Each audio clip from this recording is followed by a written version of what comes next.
আল্লাহ রাব্বুল আলামিন আমাদেরকে দুনিয়াতে সৃষ্টি করেছেন, ওয়ামা খালাকাতুল জিন্না ওয়াল ইনসা ইল্লা লিয়াবুদুন। মানুষ এবং জিনকে সৃষ্টি করেছেন ইবাদতের জন্য। কি জন্য? ইবাদতের জন্য।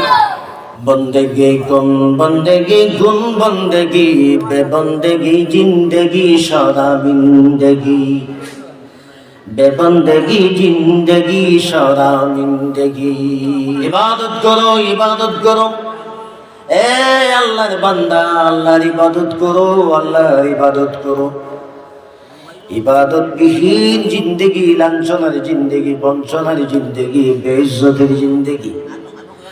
দুনিয়াতে মানুষ যদি ইজ্জতি হতে চায়, সুখী হতে চায়, আখিরাতে যদি সুখী হতে চায়, জান্নাতি হতে চায়, তাহলে একটি মাত্র ব্যবস্থা, ইবাদত, ইবাদত আর ইবাদত। জোরে বলুন সুবহানাল্লাহ।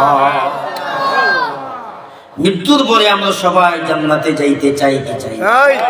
এজন্য আমাদেরকে ইবাদত করতে হবে কি হবে না? হবে। জোরে বলেন হবে কি হবে না?